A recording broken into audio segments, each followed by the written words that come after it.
Mind Control with Chase Hughes. Afternoon, good evening, everybody. But I want to talk about the history of what mind control has become, where it started, and even some organisms like bacteria that are capable of human mind control.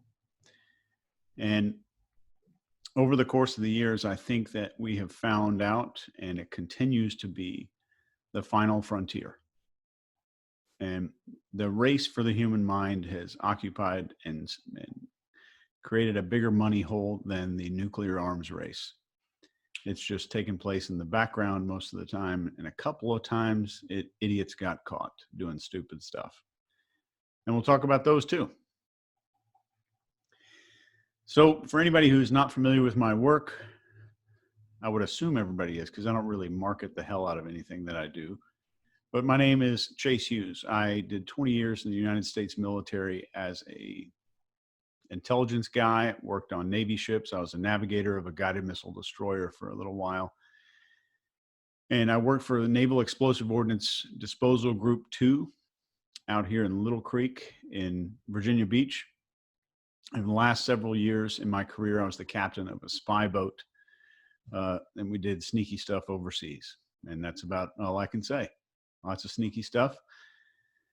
And over the course of my life, I became more and more obsessed with human potential the further it got. And it started when I was 19 years old. I was at a bar in downtown Waikiki Beach in Hawaii. I was stationed in Pearl Harbor at the time.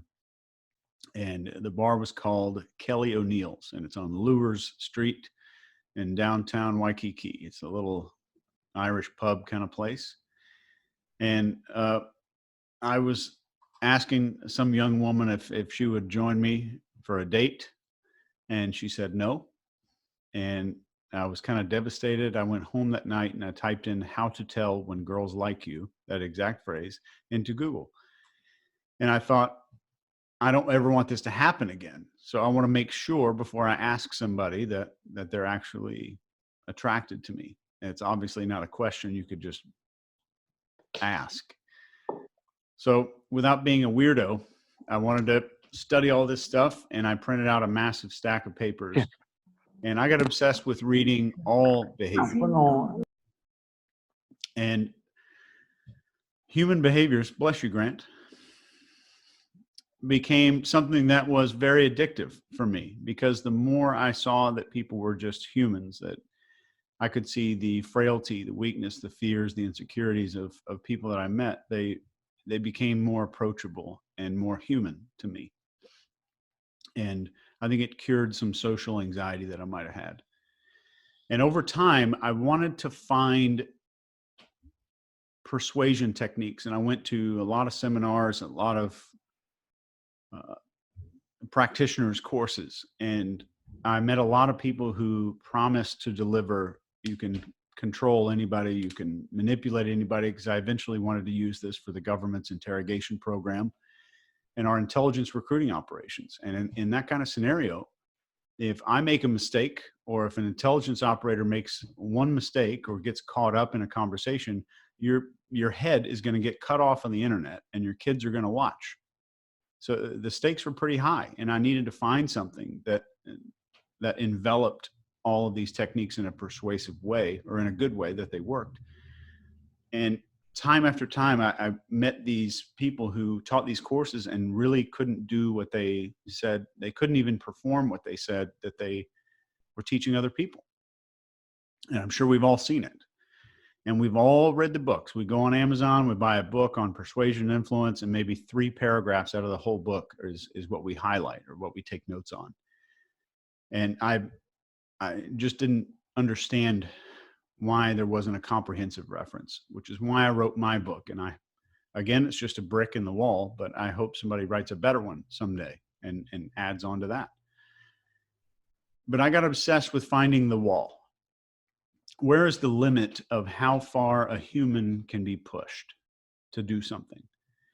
We obviously see things happen, like when we're watching the Nuremberg trials and the Nazis are being interviewed in these trials in Nuremberg, and they would ask, why did you kill the Jews? Why did you kill so many people? And all of them had a very similar answer. Everybody said they were just following orders. Dr. Stanley Milgram at Yale University in 1962 got obsessed with that idea and conducted a whole lot of experiments to test that, which we may or may not touch on. I have no real outline or anything. And he tested that around 67% of people would just commit murder in less than an hour if an authority figure told them to do that. And then I read this 16 years ago in my psychology class, and I was studying at Hawaii Pacific University at the time.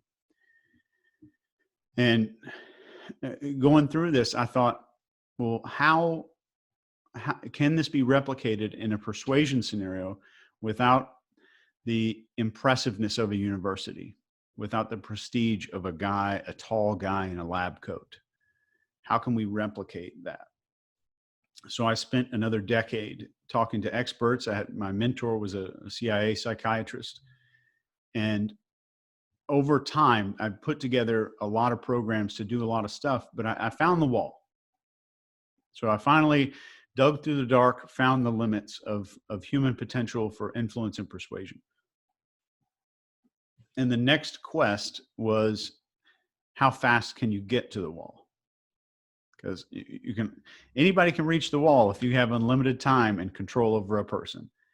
If I can deprive you of sleep for long enough and restrict your diet to like 600 calories a day, I can do whatever I want, and I've got unlimited time.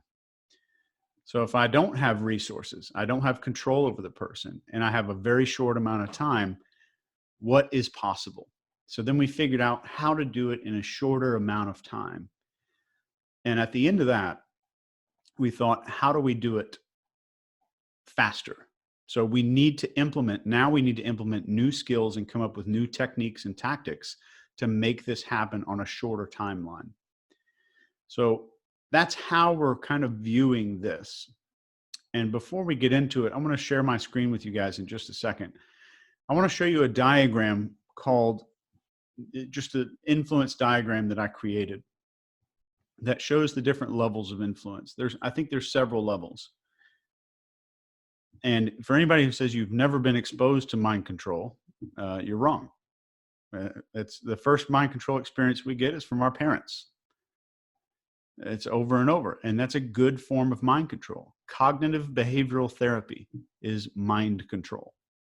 If anybody's a psychologist in here, we studied something called aversion therapy. Aversion therapy in psychology is a literal recipe for brainwashing. If you want to brainwash somebody, if you look up aversion therapy step by step, that's brainwashing. But we use the same techniques to treat depression or fatigue or personality disorder or somebody with a dissociative disorder. So the limits or the levels of mind control isn't what's being used. I think a lot of it has to do with the intent. And I think if the techniques that I teach, if they're used with the right intent, and I'm a very firm believer in karma and that you get what you give. And I also believe that we should leave everybody better than we found them. And if we just operate off of those principles in our lives, then I think we can go to the grave and say we did all right. But my techniques were made to be used initially made to be used without consent, without the person's consent, because I was using them on some bad dudes. And it's one thing that I got to persuade a guy to buy a new Corvette or buy a new Porsche, and I'm a car sales guy, and it's a whole nother to persuade him to betray their country, and the guy across the desk from you wants to cut your head off. We add a couple more cogs like that into the scenario, and the techniques have to improve. So over time, I figured out that it wasn't the technique itself that really did most of the work. And this was the biggest revelation I've ever had in my entire life when it came to mind control or came to any kind of persuasion or influence. because I would get texts or emails from people saying, "Hey, do you have an exact script?" Some of those people are in this chat room right now, and I'm not knocking you because I was there. They would say, "What is the script for X, Y, and Z?" Chase, do you have a word for word script for getting a free coffee at Starbucks, getting upgraded to first class and talking your way into first class on an airplane? Hell yes, I do. I've got it word for word. The person saying it is more important than the words.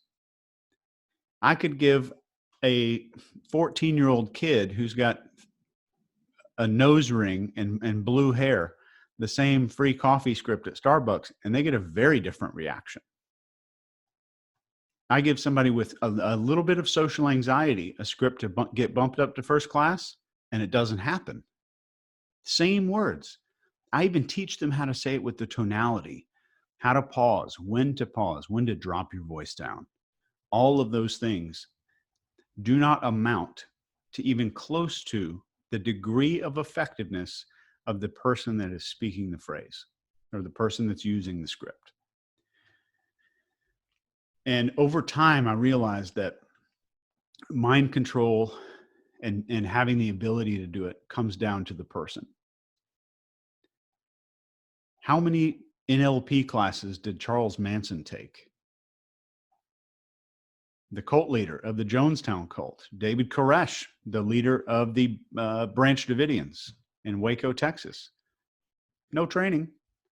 You got 300 people to commit suicide, was actively in a romantic relationship with like 95 women. Charles Manson could talk people into going to kill anybody, and that's maybe the negative side of it. But then again, how many hypnosis trainings did Bill Clinton ever go to? 0. And if we pitted, and Milton Erickson, I have probably 20 of his books here behind me, a wonderful human being. But if you pitted somebody with all the academic knowledge in the world against Bill Clinton or one of those types of people, they'd be crushed. They'd be instantaneously crushed. All the scripts, all the words, all the tactics and techniques, and all the academic research you can muster stands no chance against the person with those natural charisma and social skills. There's no chance. You don't need a script. But when you have those social skills and you have that charisma and you have the script, then it becomes a deadly combination. So teaching that charisma and teaching the social skills became a major part of my training and became a major part of what I developed for our intelligence agencies. Because I figured out that humans matter. Who is saying the words really does matter. But let me show you really quickly the scale that I'm talking about here. So right now we're looking at a 3-axis model. I just chose to show it in a different way. Everybody here, if you follow me, you know that I love showing things visually. I love these visual models. So mind control falls into different categories. So at first, when we're young, we have active influence that's conscious without our consent. So our parents would be right here in this chart. We're not consenting to the influence of our parents. It's active influence, and we're aware of it. That's our parents. Those are our teachers, maybe our Sunday school teacher, our pastor. And down on the bottom right, unconscious. We're not aware of it, and it's active. So what would be an example of that? Anybody?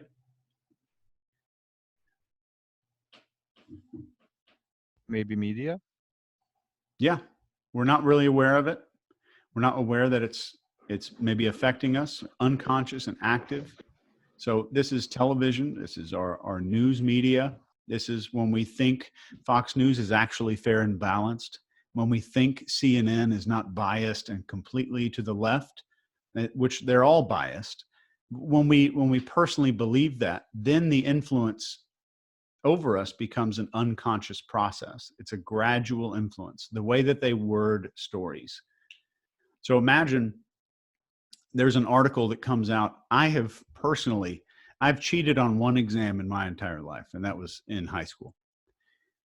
But personally, if an article just comes out and just makes a statement that says Chase Hughes denies cheating on college graduate level exams, and that's just the way that they word it makes you think that it's a possibility, even though that I've never done it and no one's ever asked me. They just asked me the random question if it happened. So it says Chase Hughes denies killing pedestrian in car accident. Of course, I'm going to deny it. I've never caused an accident, and I've never killed any pedestrians. So just the way that these things are worded is unconscious and it's active. So it's actively trying to control the narrative. So something that's passive that we're aware of. What's an example of that?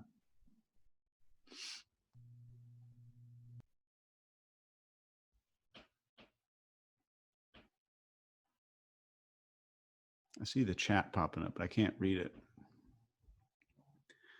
So something that's passive is something that is just gradually coming into us all the time, and we're aware of it. So this is your friends telling you to go eat at this new Mexican restaurant. It's passive. It's just regular conversation. We're aware that it's happening. That's great. But there's a point where the passive part of our life, and we're also aware of it, can happen without our consent. And the closer we get to the center here, then we have the intent level. So we can have bad intent while we're aware of it, and it's passive. So this could be I'm inside of a cult, and they're forcing me to adapt new rules and read on a regular basis, read from some magazine that they produce or some religious teachings that they produce, and I'm forced to do this. So I'm not really consenting to it because it's forced. And the intent is either to control my life or control my social life, make me distance myself from other people. So this shows on a graph here where something lies when it talks to us or tries to persuade us. It's always going to be somewhere on this chart. And if there's a chart out there, I've never seen it, and I've looked for a long time on the degrees of influence, and this is the only thing I've been able to come up with. But I wanted to at least share that with you guys to show you.